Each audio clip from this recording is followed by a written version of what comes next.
سب سے پہلے انسان یہ سوچے کہ میری ذات کی اگر معرفت نہیں آئے گی، میرے اندر اجزاء کتنے ہیں، میں جسم نہیں ہوں، میں جسم کا ڈرائیور ہوں، میں جسم کو چلانے والا ہوں۔ اب جیسی تو ڈرائیونگ کرے گا ویسے تجھے نمبر ملیں گے۔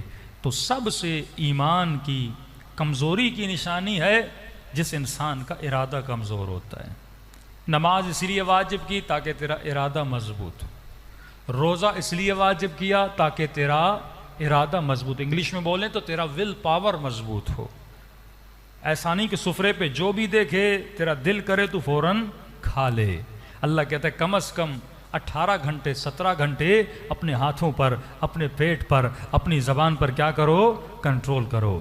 اسی لیے معصومین ایک فارمولہ دیتے ہیں، اگر روح میں نکھار چاہتے ہیں اس فارمولے پہ عمل کریں، اگر اپنے جسم پہ اپنی روح کا احاطہ چاہتے ہیں، دو لوگ آپ کے جسم کو کنٹرول کرتے ہیں، یا روح کنٹرول کرے گی یا نفس کنٹرول کرے گا۔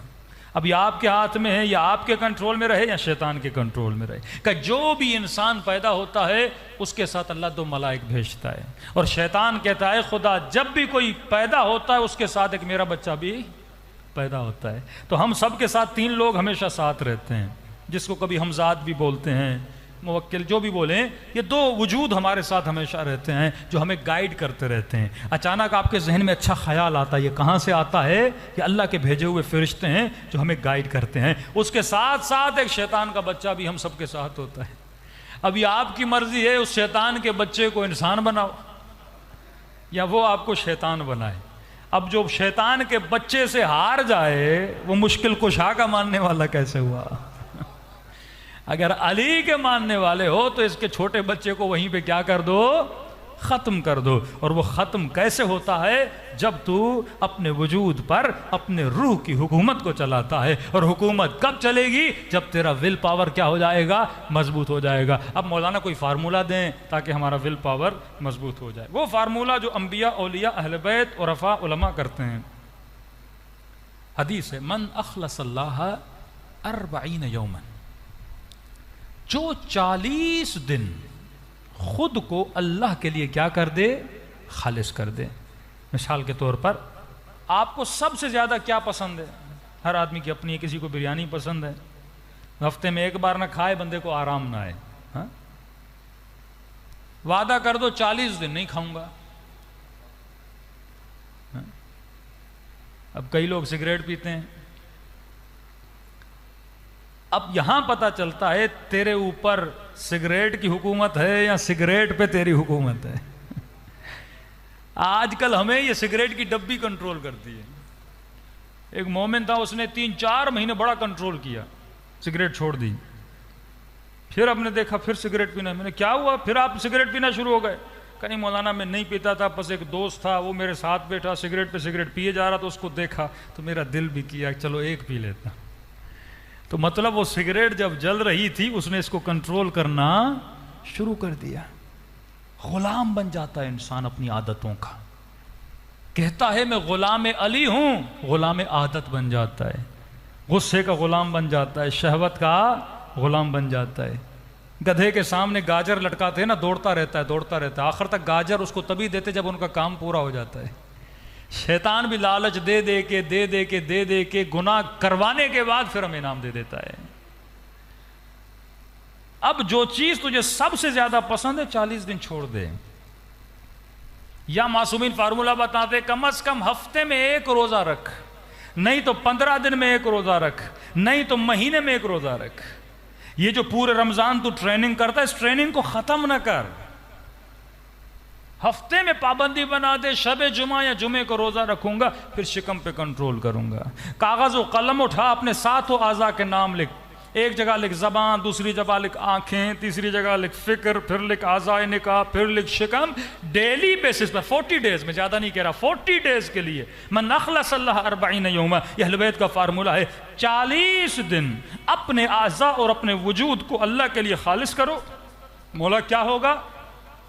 کہا ینابیع الحکمہ، خدا ایسے بندے کے دل پر حکمت کے چشموں کو جاری کر دیتا ہے، تو حکیم بن جائے گا۔ حکمت کے چشمے تیرے دل میں جاری ہو جائیں گے، وہ نعمتیں آئیں گی جس کا تو نے کبھی سوچا بھی نہیں تھا۔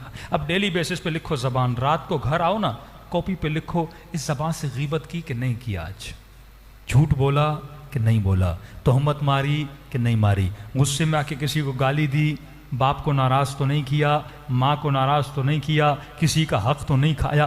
اکاؤنٹیبلٹی کرو اپنی زبان کی۔ اگر کوئی گناہ کیا ہے ایک نقطہ وہاں پہ لگا دو کہ آج غلطی سے ایک گناہ ہو گیا، کل گناہ نہیں کروں گا۔ پھر آنکھ کا اپنا سرکل بھرو، اس میں لکھنا شروع کر دو آج کسی نامحرم پہ نگاہ تو نہیں پڑی، کسی خاتون کو دیکھا تو نہیں، موبائل پہ کوئی گندی چیز دیکھی تو نہیں، 24 گھنٹہ اچھے کام کیا کیے، آج زیارت عاشورہ پڑھی۔ فرمایا مومن کی نشانی ہے کم از کم ڈیلی بیسس پہ 50 آیتیں قرآن کی پڑھے، چلو 20 آیتیں پڑھ لو، چلو 10 آیتیں پڑھ لو، خود کو پابند کر دو، ہاف پیج آف قرآن پڑھو۔ اللہ کے کلام کے ساتھ جب تمہارا ربط ہوگا پھر تمہاری زبان بھی کیا ہوتی جائے گی، نورانی ہوتی جائے گی۔ ڈیلی بیسس پہ خود پہ کیا دو، عادتیں دو۔ مستحب ہے کم از کم ڈیلی 70 مرتبہ استغفر اللہ ربی واتوب الیہ، بہترین ذکر صلوات ہے، اور معصوم کا فرمان ہے جو کثرت سے ذکر صلوات کرتا ہے اسے تب تک موت نہیں آتی جب تک ہماری زیارت نہیں کر لیتا۔ اللہم صلی علی محمد وَأَجِّلْ فَرَجَهُ۔ اب یہ چھوٹی چھوٹی چیزیں نوٹ کرتے جاؤ گے، ڈیلی بیسس پہ چیک کرو گے، شروع میں تجھے بہت خطائیں نظر آئیں گی۔ حاسبوا قبل ان تحاسبوا، اپنا حساب و کتاب کر اس سے پہلے کہ تیرا حساب و کتاب منکر و نکیر کرنا شروع کر دیں، تو خود اپنا حساب و کتاب کر۔ واللہ مجھے بتائیے آج تک وہ آپ نے کوئی دکان کھولی، کوئی بزنس کیا، ڈیلی بیسس پہ حساب و کتاب نہ کرے؟ اکاؤنٹنٹ رکھتے ہیں، لائر لیتے ہیں کہ بھائی حساب و کتاب کر، ایف بی آر میں ہمیں حساب و کتاب دینا ہے۔ اللہ کی ایف بی آر میں تجھے جواب نہیں دینا، اللہ کی دربار میں تو جواب نہیں دینا، تو جب تو حساب و کتاب کرے گا 40 دن کے بعد دیکھے گا کہ خدا نے اپنا نور تیرے دل پہ کیا کر دیا ہے، نازل کر دیا ہے۔ یہ کرامات خدا نے آیت اللہ العظمی نخدکی کو عطا کی۔ وہ تصرف کرتے تھے، مطلب احاطہ اپنے جسم پر بھی تھا، اور تقویٰ کا یہ عالم تھا اگر وہ چاہتے تو آپ کے جسم پر بھی احاطہ کرتے تھے، لوگوں کے خوابوں میں جا کر ان کی ہدایت کرتے تھے۔ کسی نے بولا مولانا میرا بھائی بہت گنہگار ہے، بڑی دعائیں کی ہیں لیکن سدھرنے کا نام نہیں لے رہا۔ اگلے دن اس کے بھائی کے خواب میں آئے اور ان کو آ کے نصیحت کی، اور اثر یہ تھا کہ اس کے بھائی نے گناہوں کو کیا کر دیا، چھوڑ دیا۔ اب عالموں سے کچھ لوگ بے انتہا محبت کرتے ہیں، کچھ لوگ پھر بے انتہا نفرت بھی کرتے ہیں۔ نفرت کیوں کرتے ہیں؟ کیونکہ کئی لوگوں کو اگر عیب بتایا جائے تو خوش ہوتے ہیں، الحمدللہ آپ کی مہربانی آپ نے مجھے میری خامی بتائی۔ کئی لوگ غصے میں آ جاتے ہیں، ہمارے سیاستدانوں کی طرح۔ کسی سیاستدان کو بولو نا تم نے چوری کی ہے، کہتا ہے تم نے بھی کی ہے، کہ تم نے کرپشن کی ہے، کہ تم نے بھی کی ہے۔ یہ نہیں بولتا میں غلط ہوں، میں نے غلط کیا، کہتا نہیں تو نے مجھ سے زیادہ کی ہے، میں نے کی ہے تو کیا ہوا۔ آج زمانے اگر آپ کسی کو اس کا عیب بتاؤ نا، وہ آپ کے سوئے باپ کو نکال کے دکھائے گا، یہ نہیں بولے گا آپ کا شکریہ بھائی آپ نے مجھے بتایا، انشاءاللہ میں اپنی اصلاح کروں گا۔ یہ نیچر لوگوں کی بہت کم ہے، تبھی لوگوں کی اصلاح نہیں ہوتی۔